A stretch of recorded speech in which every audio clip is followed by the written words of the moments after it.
Ya, Oke, baik. Kita mulai aja ya sambil menunggu teman-teman yang lain. Shalom semuanya. Shalom. Semoga kita dalam keadaan yang sehat dan sama-sama kita kembali dalam Bible Study. Mari kita sama-sama belajar firman Tuhan. Kita akan berdoa bersama-sama. Mari kita berdoa. Tuhan Yesus yang maha baik yang bertata dalam kerajaan sorga, kami mengucap syukur karena kasih Tuhan yang begitu besar kepada setiap kami Bapa, sehingga Tuhan dimanapun kami berada, kami bisa bersama-sama berkumpul untuk mendengar firman Tuhan. Biarlah Tuhan Roh Kudus-Mu bersama-sama dengan kami, sehingga kami dapat mengerti Tuhan apa yang menjadi maksud dan kehendak Tuhan. Ajarilah kami Tuhan, biarlah kami bisa menyiapkan segala pikiran kami, hati kami Tuhan menerima firman yang begitu mulia dan begitu besar ini Bapa. Kami ingin Tuhan dan rindu Tuhan bersekutu di hadapan Tuhan. Terima kasih Bapa dan biarlah teman-teman yang lain yang belum bergabung dapat segera bergabung juga Tuhan. Biarlah pada malam hari ini Tuhan kami bersama-sama mendapatkan firman yang bisa kami pegang menjadi rema di dalam setiap kehidupan kami sehari-hari. Terima kasih Bapa, di dalam nama Tuhan Yesus kami sambut firman-Mu. Amin. Saya serahkan kepada Pak Ferry, silakan. Ya, selamat malam semuanya. Puji Tuhan, malam hari ini ya bisa belajar bersama-sama. Ayat hafalan dulu ya, ayat hafalan. Minggu ini kita menghafal ya ayat hafalan itu Imamat pasal 19 ayat 11. Imamat pasal 19 ayat 11 itu temanya kejujuran. Itu salah satu sifat ya murid Yesus Kristus itu harus jujur. Ayat 19 ayat 11 ya berbunyi begini ya, janganlah kamu mencuri, janganlah kamu berbohong, dan janganlah kamu berdusta seorang kepada sesamanya. Sekali lagi ya, kejujuran Imamat 19 ayat 11, janganlah kamu mencuri, janganlah kamu berbohong, dan janganlah kamu berdusta seorang kepada sesamanya. Ini mirip dengan hukum ke-9 ya, hukum ke-9, jangan mengucapkan saksi dusta tentang sesamanya, itu hampir sama ya. Janganlah kamu mencuri. Jadi kalau ditanya pernah mencuri, ya kebanyakan jemaat itu aku belum pernah mencuri, atau mungkin waktu kecil ya mencuri barang-barang atau sedikit-sedikit uangnya. Tapi di sini janganlah kamu mencuri, itu artinya luas ya, bukan hanya mencuri barang, tapi mencuri waktu yang diberi oleh Tuhan, atau mencuri kesehatan yang diberi Tuhan ya pakai untuk dirinya sendiri, talentanya juga. Jadi itu mencuri. Janganlah kamu berbohong. Berbohong juga ya. Manusia biasanya mungkin sering berbohong di depan manusia, berbohong sedikit itu udah terbiasa ya. Berbohong, atau janganlah kamu berdusta. Itu berdusta juga, dia sudah tahu kebenaran tetapi tidak berbicara apa-apa, itu juga berdusta kan. Kalau saksi, kalau dia tahu harus bercerita, kalau dia tahu jalan kebenaran, jalan keselamatan, tetapi dia tidak berbicara, itu berdusta ya, berdusta. Jadi berbohong itu tidak boleh. Jadi murid Yesus Kristus itu harus jujur ya perkataannya. Jadi jangan mencuri. Semua yang diberi oleh Tuhan itu dikembalikan untuk kemuliaan Tuhan. Itu sifat murid Yesus Kristus ya. Katekisme singkat Westminster ya, saudara-saudara yang belum punya buku mungkin kita membahas ya, kita membahas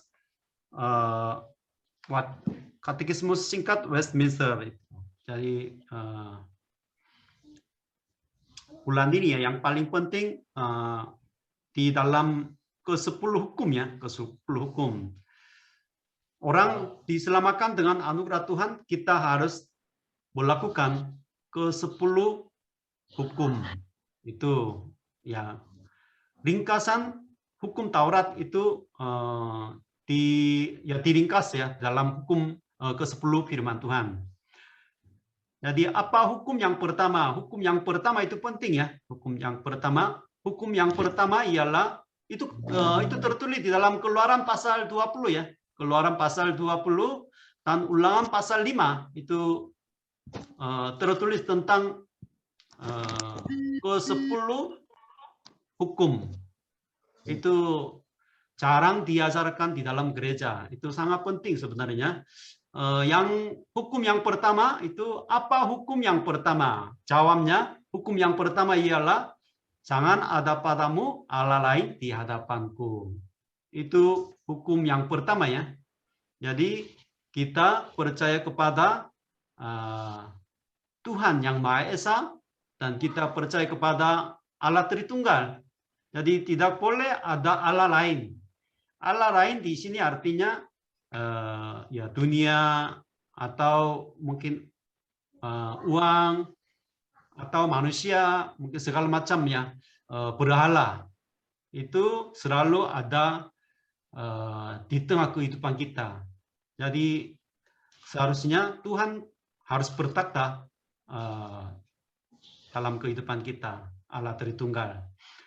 Jadi itu hukum yang pertama paling penting ya. Itu kita kepada siapa kami percaya, itu artinya hukum yang pertama kepada Allah Tritunggal, Tuhan kita yang Maha Esa, itu satu-satunya.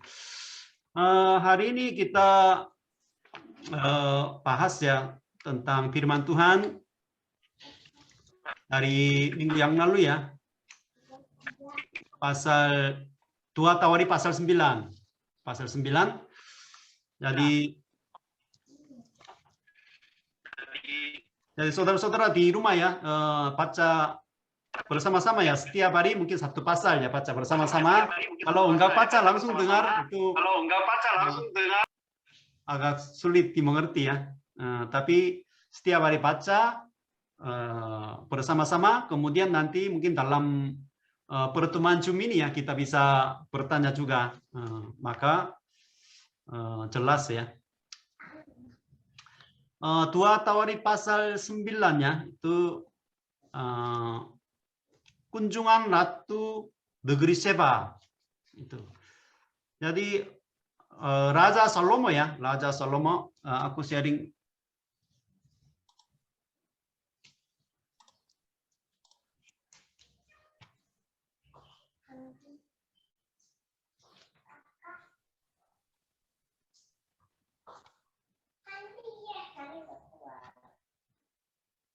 Ya, itu inti ya pasal 2 Tawari ya, 2 Tawari yang kita sekarang baca ya. Jadi 1 Tawari, 2 Tawari itu tentang ya kerajaan Israel, khususnya suku Yehuda ya, suku Yehuda. Jadi pasal 2 Tawari ya, intinya itu pasal 1 sampai 9 itu pembangunan bait suci. Jadi Raja Salomo yang memerintah Israel Selatan ya. Israel Selatan sebelum Masehi tahun 970 sampai 930. Kira-kira 40 tahun dia memerintah Israel Selatan. Jadi pasal 1 dia menaikkan toa, kemudian minta hikmat sehingga diberi hikmat ya, hikmat. Maka itu Salomo itu raja hikmat ya. Zaman dulu sampai sekarang itu semua orang tahu ya. Dengan hikmat itu untuk apa? Dengan hikmat itu dia membangun bait suci. Jadi pasal 2 ada bantuan dari Raja Tirus ya, namanya Huram. Dia kirim kayu-kayu ya, kayu aras dari Lebanon. Dengan kayu itu Salomo membangun bait suci dan istananya. Kemudian pasal 3 baru dimulai.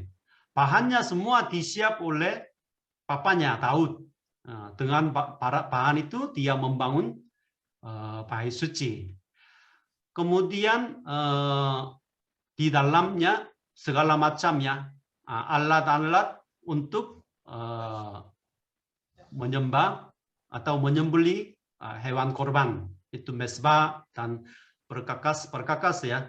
Itu ruang maha suci, ruang suci dan halamannya. Jadi ukurannya itu lebih besar daripada kemah suci pada zaman Musa. Kemudian pasal 5 sampai 7 pentabisan bait suci ya. Kalau zaman sekarang mungkin ibadah syukuran untuk mungkin gereja yang baru mirip ya. Pentabisan dia sambutan, kemudian menaikkan toanya, semua orang minta pengampunan kepada Tuhan, berkiblat ke Yerusalem, semua dosanya akan diampuni. Ada 7 macam pokok doa di sana. Kemudian dia sangat diberkati, Salomo diberkati sehingga banyak kota-kota ya itu dibangun sehingga secara pertahanannya itu aman. Kemudian agama sudah stabil. Kemudian politik juga semua aman. Jadi kerajaan Yehuda itu sangat berkembang. Kemudian Ratu Seba ya. Seba itu nama daerah, itu Yemen. Ratu Yemen, zaman dulu ada ratu juga ya. Ratu seperti raja ya. Itu dia datang dari jauh ya. Ribuan kilometer dia jalan kaki, mungkin naik kuda ya, atau naik kereta, datang untuk melihat hikmat Salomo. Jadi pasal 1 sampai 9 ini ya, yang penting Salomo membangun bait suci. Itu pentingnya. Karena orang Israel harus hidup ya, fokusnya bait suci. Bait suci itu fungsinya apa? Fungsinya ibadah kepada Allah. Jadi untuk orang Kristen itu bait suci itu Yesus Kristus sendiri. Jadi di dalam Yesus Kristus kita menyembah Allah. Kita beribadah kepada Allah. Jadi kehidupan orang Israel, kehidupan orang Kristen itu harus di tengah kehidupan kita ada ibadah, perjumpaan sama Tuhan. Itulah inti, itulah paling penting ya dalam kehidupan kita. Kemudian pasal 10 sampai 36 ya, sampai pasal yang terakhir itu pemerintahan raja-raja Yehuda. Itu. Jadi itu bukan raja-raja Israel ya. Itu Israel terpecah belah menjadi 2 negara, Israel Selatan dan Israel Utara ya. Jadi suku Yehuda dan Benyamin itu Israel Selatan. Dalam kitab 1 Tawari, 2 Tawari itu semua ceritanya tentang kerajaan Yehuda, bukan Israel Utara ya. Karena apa? Karena itu ada kaitan dengan silsilah Yesus Kristus. Melalui keturunan Raja Yehuda ini nanti raja yang sejati, ya, raja yang sesungguhnya akan datang melalui keturunan Yehuda, itu Yesus Kristus. Dan juga bait suci itu ada di Yerusalem, di daerah Yehuda, sehingga di dalam kitab Tawari ini ya, semua itu nama raja-raja itu raja Yehuda saja, raja yang lain tidak ada. Jadi raja mereka itu dari Raja Rehoboam sampai Zedekia, 20 raja jumlahnya ya. Ada raja yang baik, hidup seperti Daud, itu Asa dan Yosafat, Hizkia, Yosia. Itu biasanya dikasih nama ya untuk anak-anak kita biasanya. Asa juga jarang ya, tapi Yosafat, Hizkia, Yosia lumayan banyak ya, karena itu raja baik-baik. Yang lain mungkin Abiam, Zedekia itu, Rehobeam ini tidak ada karena itu raja agak jahat ya, jahat. Jadi hidupnya jauh dari baik suci. Jadi itu menunjukkan dua jalan, raja baik, raja jahat, raja diberkati, raja yang dikutuki itu. Melalui contoh-contoh kehidupan mereka. Jadi penulis kitab Tawar ini yang menilai dua macam kehidupan Raja Yehuda. Jadi itu silsilahnya, itu keturunannya ya. Itu Raja Yehuda, itu daerah selatannya. Dari Rehobeam sampai Zedekia. Kemudian Raja Israel ya, Yerobeam sampai Hosea. Hosea itu beda dengan Nabi Hosea ya, namanya sama tapi beda. Jadi tapi dalam kitab Tawari ya, itu dua Tawari itu Rehobeam, Abia, Asa itu hanya tertulis ya tentang Raja Yehuda saja, Raja Israel tidak ada. Jadi melalui mereka nanti Yesus lahir ya, Yesus lahir. Itu garis besar ya, garis besar tentang raja-raja ya, raja-raja. Jadi sebenarnya puji Tuhan itu kita bisa membaca sejarah Israel ya, yang begitu teliti ya, seperti satu Tawari, dua Tawari ini ya. Kalau saudara-saudara belajar sejarah Israel, sejarah Indonesia ya, sebenarnya ya itu sejarah-sejarah itu tidak begitu jelas ya. Misalnya itu baru abad keempat ya, itu kerajaan apa ya, kerajaan Tarumanegara atau Galuh, kerajaan Galuh itu abad keempat. Tetapi di sini sekarang kita bahas itu sebelum Masehi abad ke-10. Jadi itu jauh ya, jauh. Begitu lama sejarahnya, tapi tertulis secara detail ya, secara teliti. Yaitu sebenarnya anugerah Tuhan. Sejarah bangsa Indonesia pun itu abad keempat juga belum begitu tahu. Abad ke-7 baru kerajaan Sriwijaya atau kerajaan mungkin beberapa kerajaan Sunda, baru mungkin banyak sedikit melalui prasasti atau peninggalan-peninggalan yang kecil-kecil mungkin yang nggak begitu jelas juga ya. Tetapi sejarah bangsa Israel walaupun sudah lama begitu jelas di dalam Alkitab. Itu maka kita bisa belajar ya firman Tuhan seperti ini ya. Pasal 7 ya, kunjungan Ratu Negeri Seba itu artinya apa? Jadi Salomo itu artinya ya, Salomo itu raja hikmat, tetapi bukan hanya raja hikmat, ada kaitan dengan Yesus Kristus. Matius 12 ya. Yesus Kristus berkata, aku lebih daripada Raja Salomo. Raja Salomo, raja hikmat, zaman dulu sampai sekarang terkenal, tetapi aku lebih daripada Raja Salomo. Karena Yesus Kristus adalah raja yang sejati. Kemudian baik suci juga sama ya. Baik suci itu artinya apa? Jadi itu Yesus Kristus sendiri itu baik suci. Yesus berkata, aku lebih besar daripada baik suci. Melalui kedatangan Yesus Kristus itu semua digenapi ya.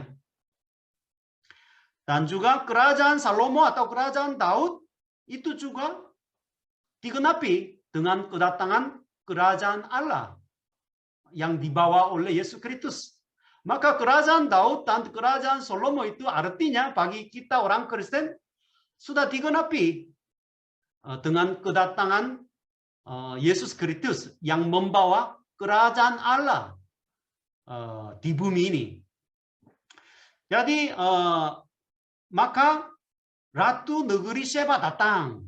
Itu artinya orang bangsa-bangsa kafir, orang-orang bukan Israel, mereka juga berbondong-bondong datang untuk melihat hikmat Salomo itu. Maka mereka memuji Tuhan, pasal 9 ayat 8. Terpujilah Tuhan, terpujilah Yahweh Allahmu yang telah berkenan kepadamu sedemikian. Jadi mereka tidak tahu siapa Tuhan, siapa Yahweh, tetapi Ratu Sheba ini datang dari jauh, kemudian dengan mulut mereka memuji Tuhan. Ini akan terjadi melalui Yesus Kristus. Nanti Yesus Kristus yang datang kedua kali sebagai Raja atas segala raja, semua bangsa akan datang untuk menyembah Dia. Seperti tertulis di dalam kitab Wahyu pasal 7 ya. Terpujilah Tuhan Allahmu. Jadi itu nubuat ya tentang kemuliaan Yesus Kristus ya sebagai Raja. Jadi Ratu negeri Sheba datang dari jauh. Kemudian pasal 10 ya, 10 itu judul perikomnya pecahnya kerajaan itu. Tapi anak Salomo itu yaitu Rehobeamnya. Ayat 1 ya. Kemudian Rehobeam pergi ke Sikem. Sebab seluruh Israel telah datang ke Sikem untuk menobatkan dia menjadi raja. Segera sesudah hari itu kedengaran kepada Yerobeam bin Nebat, ia ada di Mesir, sebab ia melarikan diri ke sana dari hadapan Raja Salomo, maka kembalilah ia dari Mesir. Rehobeam ini mau jadi raja, kemudian datang ke Israel, daerah utara, namanya Sikem. Sikem itu artinya punggung. Punggung itu biasanya itu ya letak ya di tubuh kita, agak di atas bagian tubuh ya. Maka di Israel juga Sikem itu daerah utara, terletak ya di daerah utara, seperti arti ya nama Sikem itu. Untuk direstui ya sebagai raja, tetapi tidak terjadi. Orang Israel Utara tidak setuju mengangkat Rehobeam sebagai raja. Kenapa? Karena sekarang kira-kira pada zaman Salomo ya, kira-kira 20 tahun mereka sibuk, mereka capek untuk membangun bait suci dan istananya dan kota-kota. Untuk membangun bait suci itu habis 7,5 tahun. Kemudian membangun istana ya, istana Salomo juga 13 tahun. Maka kira-kira 20 tahun mereka ya terpaksa kerja untuk membangun bait suci dan istana Salomo. Apalagi suku Yehuda itu tidak perlu bayar pajak. Tapi suku yang lain harus bayar pajak. Sehingga suku-suku yang lain itu agak tersinggung. Sehingga tidak mau hidup di bawah kuasa Raja Rehobeam. Maka itu masalah besar sehingga Rehobeam minta nasihat kepada para tua-tua. Ayat 8-nya, pasal 10 ayat 8. Para tua-tua itu di sini artinya pegawai-pegawai yang bekerja bersama-sama dengan ayahnya Salomo. Jadi orang berhikmat itu. Maka mereka menasihati ya, jangan memaksa masyarakat. Jadi membuat mereka ringan kerjanya. Tetapi Rehobeam minta nasihat kepada muda-mudi ya, orang-orang muda yang sebaya dengan dia, sebaya dengan dia, umurnya sama, kemudian mungkin anak-anak bangsawan yang tidak mengerti kesulitan masyarakat. Mereka memberi nasihat kepada Rehobeam, jadi jangan ringankan beban mereka, tanggungan mereka. Jadi lebih memaksa mereka, lebih kejam. Sehingga itu Rehobeam itu menerima nasihat dari orang-orang muda. Jadi agak bodoh ya, bodoh. Jadi kita harus mendengar ya nasihat dari orang tua-tua yang berhikmat. Tetapi dia tidak mau mendengar, dia merasa dia marah juga ya, marah. Kemudian negara itu terpecah belah ya, terpecah belah. Jadi ya kalau ada dosa, ya itu biasanya terpecah belah. Dalam hati kita kalau ada dosa, ya hatinya terpecah. Antara manusia ya kalau ada dosa, ya pecah. Jadi bangsa ini pecah, jadi menjadi dua negara. Negara selatan itu dua suku, suku Yehuda dan suku Benyamin ya. Daerah utara Israel utara itu 10 suku ya, 10 suku. Suku yang paling besar itu suku Efraim.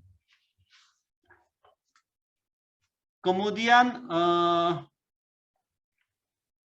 pasal 11 ya, pasal 11 ayat 14 di sini ya. Sebab orang Lewi meninggalkan tanah pengembalaan dan milik mereka, lalu pergi ke Yehuda. Jadi orang Lewi yang tinggal di daerah utara, mereka melarikan diri ke Yehuda, ke selatan. Yehuda dan Yerusalem, oleh karena Yerobeam dan anak-anaknya melarang mereka memegang jabatan imam Tuhan dan mengangkat bagi dirinya imam-imam untuk bukit-bukit pengorbanan, untuk cincin dan untuk anak-anak lembu jantan yang dibuatnya. Jadi Raja Yerobeam, raja yang pertama di daerah utara, itu mereka membuat patung lembu jantannya dua tempat. Satu tempat itu daerah selatannya itu Bedel, daerah utara itu Dan. Jadi membuat dua tempat untuk ibadah, biar masyarakat utara tidak boleh ibadah di kota Yerusalem.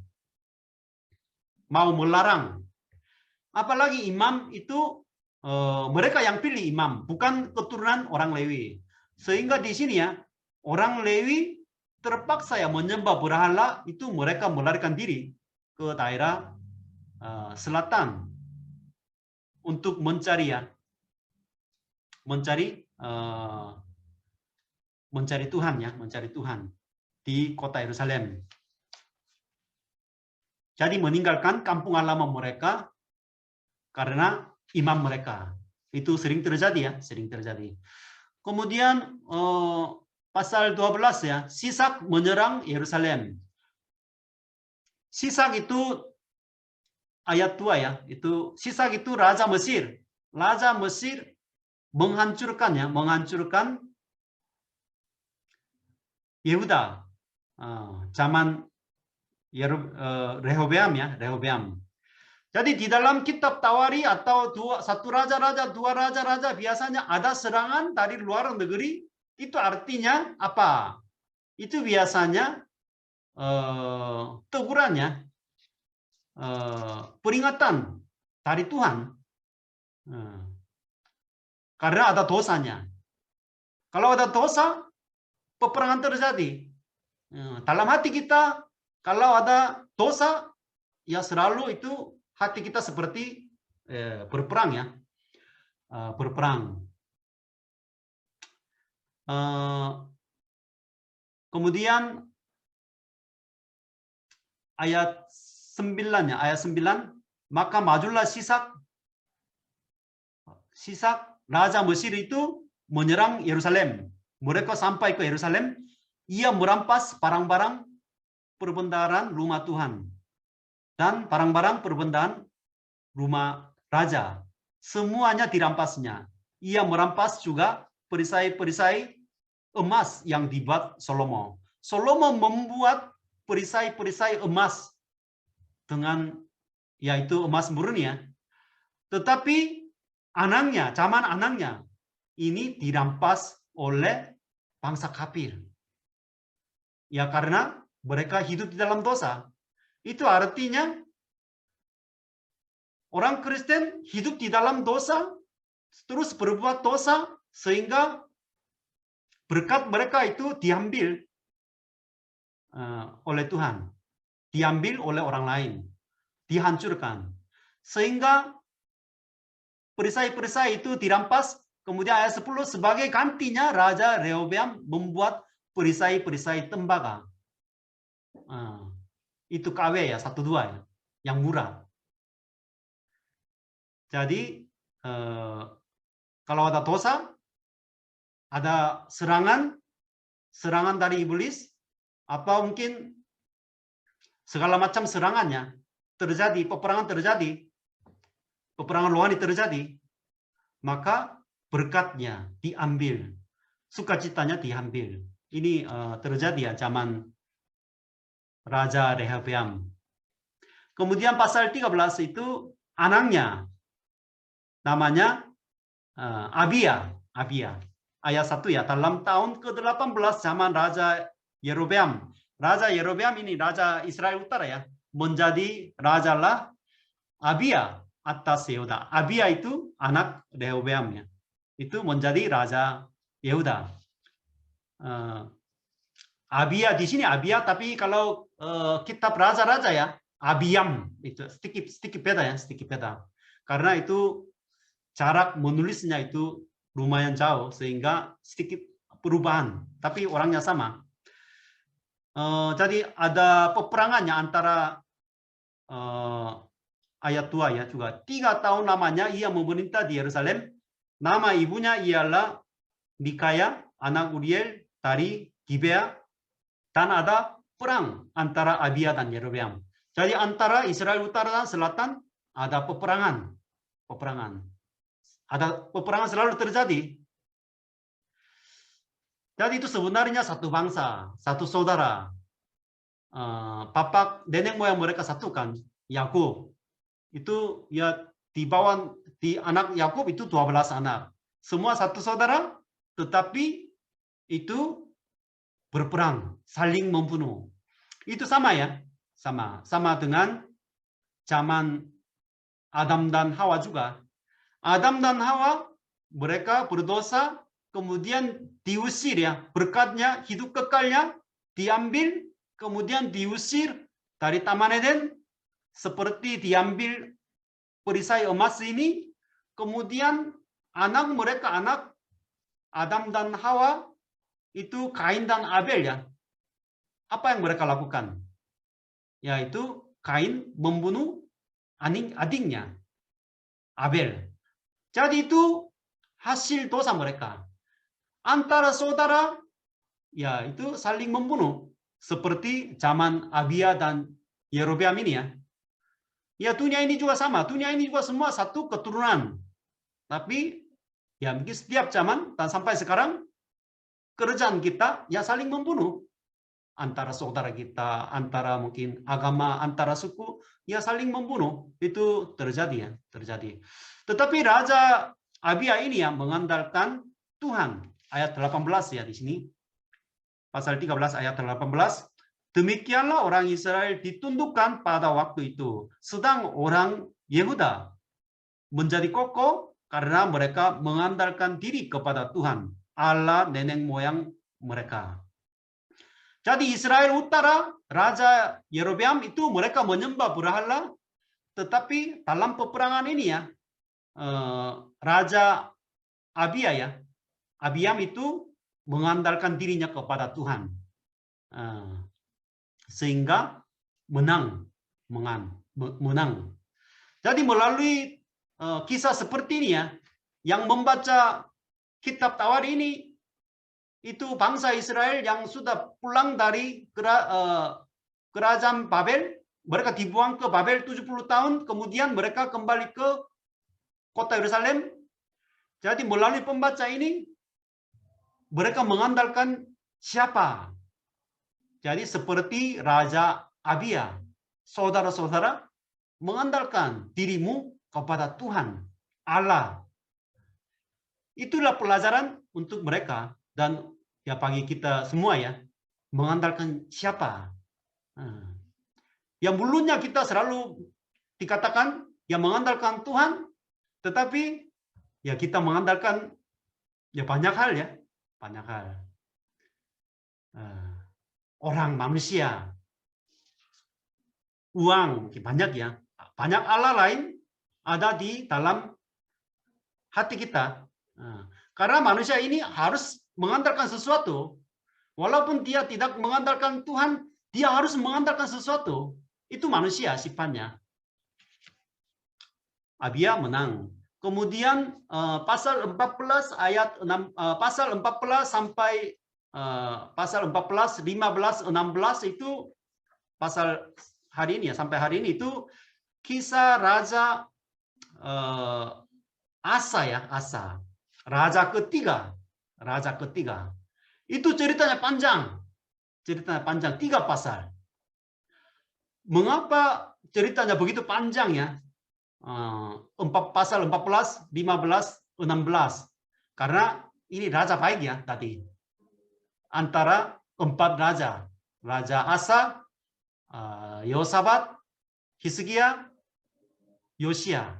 Itu antara 4 raja yang baik, itu salah satunya. Sehingga ceritanya agak panjang ya. Biar mereka dapat pelajaran dalam kehidupan kita. Karena sekarang mereka yang membaca ini, mereka longgar imannya. Mereka jauh dari bait suci. Jauh dari ibadah. Mengandalkan berhala-berhala. Sehingga harus hidup seperti Raja Asa ini ya. Jadi itu pasal 14 ya. Pemerintahan awalnya zaman Raja Asa ya. Ada reformasi agama ya. Yang pertama, reformasi agama. Itu ayat 2. Pasal 14 ayat 2 ya. Asa melakukan apa yang baik dan yang benar di mata Tuhan. Jadi di mata Tuhan itu penting ya. Banyak orang berbuat baik di mata manusia. Tetapi di sini di mata Tuhan. Jadi berbuat baik di mata manusia dan di mata Tuhan itu beda. Tetapi Asa di sini berbuat baik dan benar di mata Tuhan Allahnya. Allah dia. Ia menjauhkan mesbah-mesbah asing dan bukit-bukit pengorbanan, memecahkan tugu-tugu berhala dan menghancurkan tiang-tiang berhala. Jadi dia menghancurkannya, menghancurkan semua itu tempat ibadah sembarangan.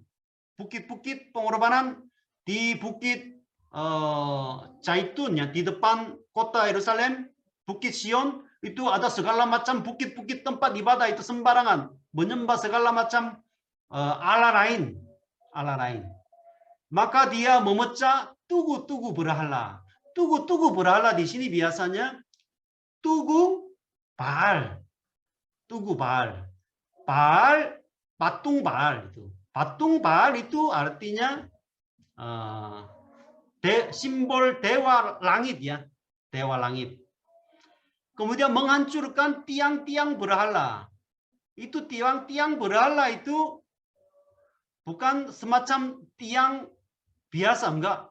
Tiang-tiang berhala itu simbol dewa tanah. Itu Asera. Karena Allah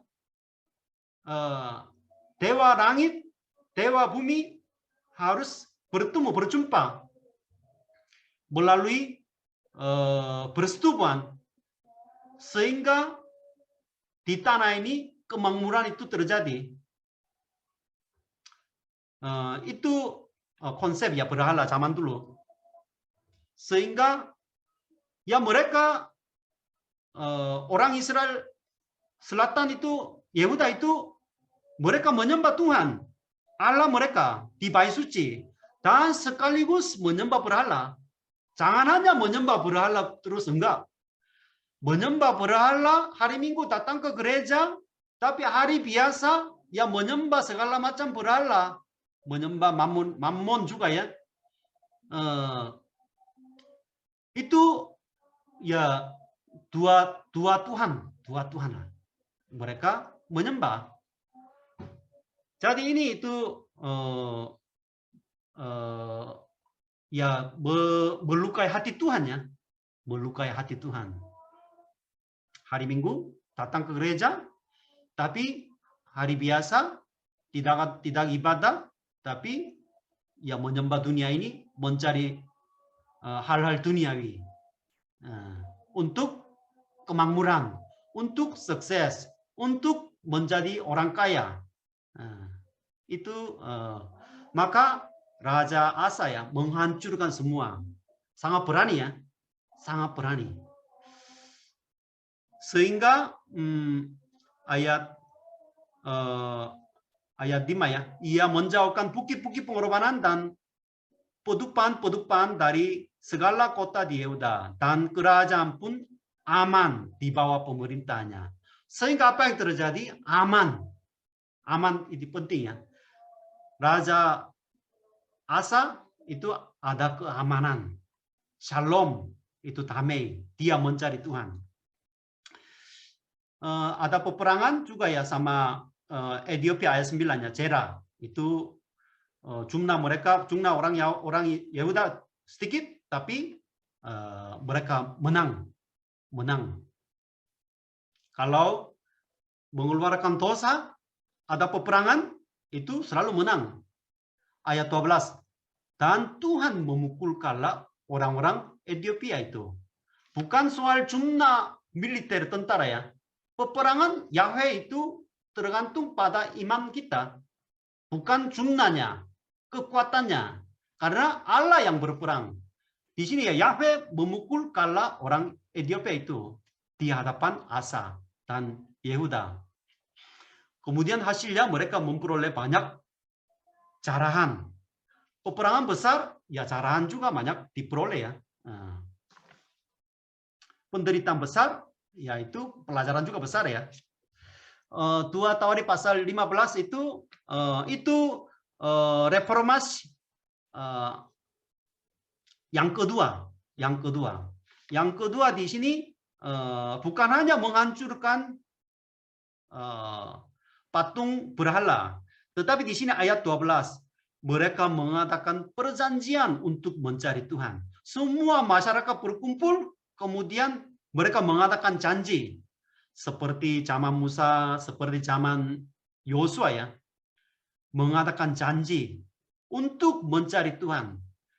Dari sekarang bangsa ini kita mencari Tuhan. Nenek moyang kita dengan segenap hati dan jiwa.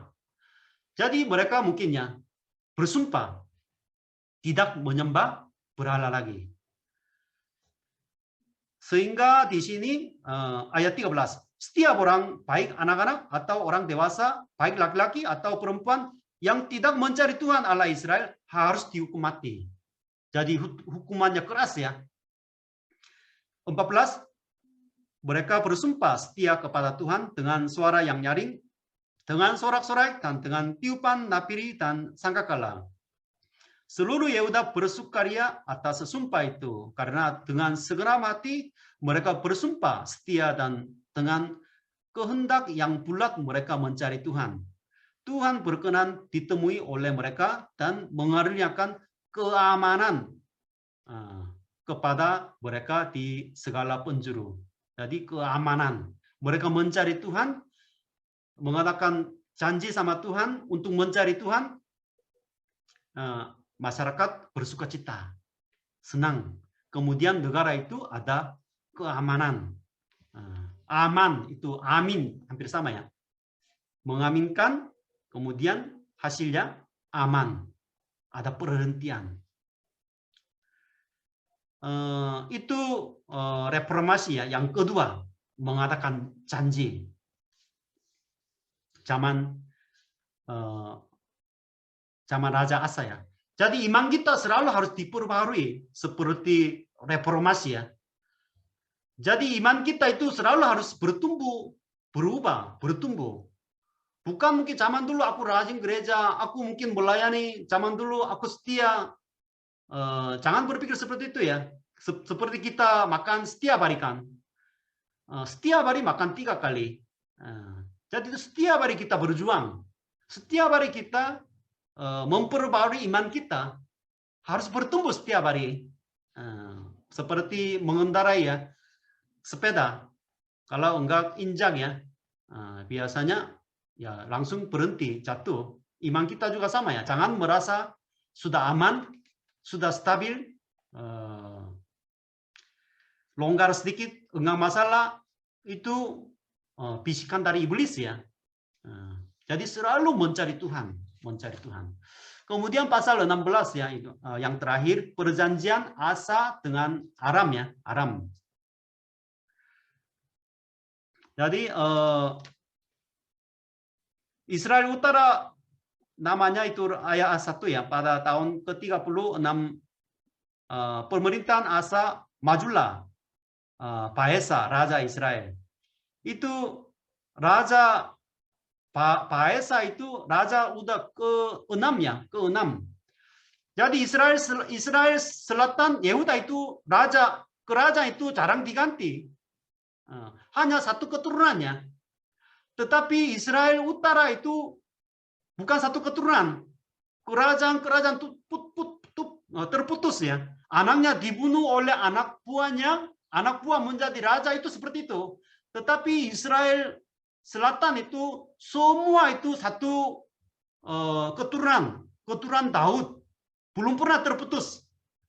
Selama 20 raja ya memerintah, tetap satu keturunan Daud ya. Itu penting karena yaitu melalui keturunan mereka Yesus harus datang, sehingga belum pernah terputus. Tetapi Israel Utara itu terus terputus. Vanessa ini sekarang Raja Asa, raja yang ketiga ya di Raja Yehuda. Tetapi Vanessa ini udah raja ke-7 atau mungkin 6 ya. Itu kerajaan terus mungkin 2 tahun 3 tahun mereka dibunuh, mungkin ya seperti kerajaan biasa ya di Korea, di Indonesia juga dibunuh oleh anak buahnya. Jadi Vanessa ini mau menghancurkan Yehuda. Tetapi Asa ini agak berubah. Ini mungkin pemerintahan yang hampir terakhir ya. Udah dia tua, sehingga dia minta bantuannya kepada Raja Aram, namanya ayat 2 ya. Ben-Hadad. Ben itu bahasa Indonesia sama dengan binnya, bin anak. Hadad itu biasanya nama dewa orang Aram. Itu Hadad, Ben-Hadad itu banyak raja-raja itu nama mereka. Seperti Firaun ya. Raja Aram. Kerajaan Aram juga lumayan besar ya. Itu ibu kota mereka itu Damaskus ya, Damaskus. Pada zaman Yesus Kristus juga pakai bahasa Aram, bukan bahasa Yunani ya. Yesus pakai bahasa Aram. Maka itu sejarah mereka itu panjang ya. Walaupun Aram dihancur oleh Assyria ya, abad ke-8 ya. Tetapi itu masih mereka berkuasa, sehingga Asa ini minta bantuan kepada raja bangsa kafir itu, Raja Aram. Ayo bantu, Israel Utara mau menghancur. Maka dia kasih ayat 3 ya. Ada perjanjian antara aku dan engkau. Pasal 15 mereka janji ya. Janji, semua masyarakat sepakat mengadakan janji perjanjian untuk mencari Tuhan. Tetapi pasal 16 di sini ada perjanjian antara aku dan Raja Aram. Itu agak lucu ya. Lucu. Dia berubah setianya. Tidak melupakan janji kemarin. Waktu dia memperbarui bangsanya. Kemudian mau mengatakan janji, minta bantuan artinya ya. Antara ayahku dan ayahmu, ini kukirim emas dan perak kepadamu. Jadi dia kirim uang. Jadi dengan uang itu dia membujuk Raja Aram itu untuk membantu. Sehingga ada janji, maka dia bantu. Kemudian Raja Baesa itu lari. Kemudian ayat 7, pada waktu itu datanglah Hanani, pelihat itu. Pelihat itu sama dengan Nabi. Hanani itu kepada Asa, Raja Yehuda, katanya kepadanya, karena engkau bersandar kepada Raja Aram dan tidak bersandar kepada Tuhan Allahmu, oleh karena itu terluputlah tentara Raja Aram dari tanganmu. bukankah tentara orang Ethiopia dan Libya besar jumlahnya, kereta dan orang berkudanya sangat banyak. Namun Tuhan telah, itu artinya kemarin peperangan sama Zerah ya. Mereka menang. Masih ingat enggak itu maksudnya di sini? Namun Tuhan telah menyerahkan mereka ke dalam tanganmu. Kemarin menang karena Tuhan menyerahkan mereka ke dalam tanganmu. Karena engkau bersandar kepadanya, kepada Tuhan. Jadi itu nabi ini ya. Nabi ini menegur, menyalahkan kesalahan Raja Asa.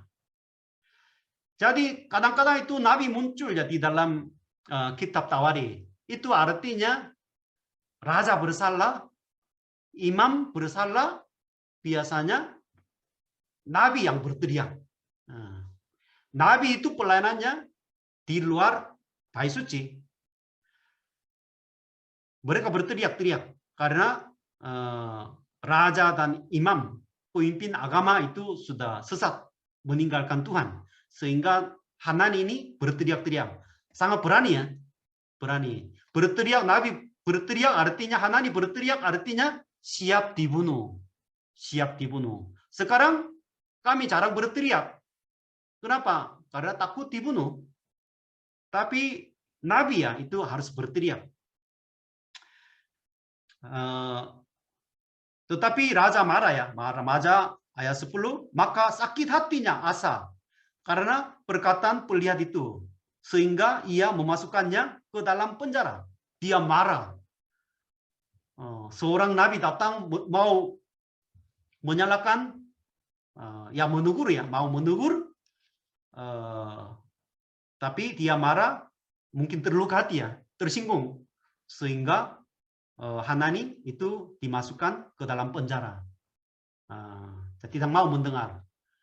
Pendeta berkhotbah untuk menegur saudara-saudara atau memberi nasihat untuk ya saudara-saudara kembali kepada Tuhan, tetapi saudara-saudara tersinggung, pindah gereja. Itu sering terjadi ya, sering terjadi. Kemudian juga dia sakit kakinya ya, ayat 12 ya, sakit kaki, ya dia harus mencari ya pertolongan Tuhan, tetapi di sini ya, dalam kesakitannya itu ia tidak mencari pertolongan Tuhan, tetapi pertolongan tabib-tabib yang menyembuhkan raja penyakit, yaitu dari Tuhan. Tetapi dia tidak mencari Tuhan, tapi dia mencari pertolongan tabib-tabib saja. Seperti kita ya, sakit, ya itu selalu ingat ya, dokter-dokter siapa yang paling hebat ya. Di mana rumah sakit bagus ya, daripada berdoa kepada Tuhan. Jadi itu agak sedih ya. Pemerintahan awal ya zaman Raja Asa, dia 2 kali ya reformasi bangsanya biar dekat sama Tuhan, tetapi akhir pemerintahan dia itu jauh dari Tuhan. Itu agak sedih ya, itu terjadi zaman dia tidak mau mendengar teguran dari nabi juga. Jadi melalui firman Tuhan malam hari ini kita bisa belajar ya, kita harus reformasi diri kita setiap hari. Setiap hari kita memperbarui iman kita. Ya, itu Roma 12 ayat 2 ya. Berubahlah oleh pembaharuan budimu. Manakah kehendak Allah. Jadi kita harus terus ya diperbarui. Yang pertama, di sini selalu itu setiap pasal ya ada kata mencari Tuhan. Mencari Tuhan. Harus mencari Tuhan. Itu yang penting ya. Yang penting. Mencari Tuhan itu artinya apa? Bagaimana kita mencari Tuhan? Ya mungkin segala macamnya. Tetapi mencari Tuhan di sini harus dekat sama bait suci. Hidup di dalam bait suci. Itu artinya ibadah. Harus jumpa Tuhan. Bagaimana kita menjumpai Tuhan zaman sekarang? ya saudara-saudara menjauhkan diri dari kesibukan. Seorang diri berlutut di hadapan Tuhan dengan hati tenang, dengan suasana mungkin tenang, saudara-saudara, coba sendiri ya, seorang diri berhadapan Tuhan. Atau menjauhkan diri dari kesibukan. Karena zaman sekarang sulit mencari Tuhan, sulit menemukan wajah Tuhan. Karena hati kita penuh dengan segala macam kesibukan. Banyak suara-suara dari dunia menguasai kehidupan kita, hati kita. Jadi saudara-saudara, dengan tenang hati, seorang diri mungkin agak jauh dari lingkungan. Ya sebaiknya di gereja bagus ya, tapi ya semua gereja di sini mungkin hari biasa tutup, itu sedih juga. Jadi melalui mencari Tuhan, ya melalui ibadah, doa kita, mendengar suara Tuhan, membaca firman Tuhan, atau juga ya melalui puasa. Jadi orang-orang zaman dulu ya, itu mereka tinggal di padang gurun. Yohanes Pembaptis tinggal di padang gurun. Mengapa mereka suka tinggal di padang gurun?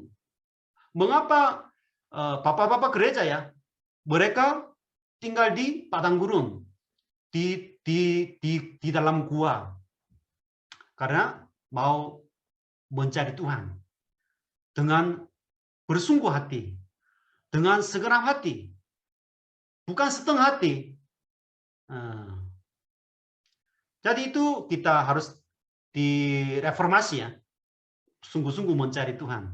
Kemudian yang kedua, jangan mengandalkan manusia atau kekuatan-kekuatan duniawi. Kalau kita ada masalah sedikit, kita langsung ya, mungkin ada pejabat yang saya kenal, ada dokter yang saya kenal, coba telepon dia. Aku juga mungkin sering seperti itu ya. Tetapi ya kita perlu orang yang ya bisa bantu kehidupan kita, masalah kita. Tetapi terlebih dahulu kita mengandalkan Tuhan, mencari Tuhan. Bagaimana kita tahu kita mengandalkan manusia? Kalau saudara-saudara kecewa sama manusia, kecewa sama seseorang, artinya saudara-saudara mengandalkan dia. Kalau saudara-saudara betul-betul mengandalkan Tuhan, ya tidak ada rasa kekecewaan. Kita selalu mengandalkan manusia, sehingga ya hasilnya ya kecewa. Karena hasilnya atau hubungannya tidak sesuai dengan kerinduan kita. Jadi kita betul-betul ya mengandalkan Tuhan. Itu kita bisa belajar ya melalui pembacaan belakangan ini ya, melalui 2 Tawarikh pasal 16 ini ya. Itu saja, terima kasih banyak ya. Ada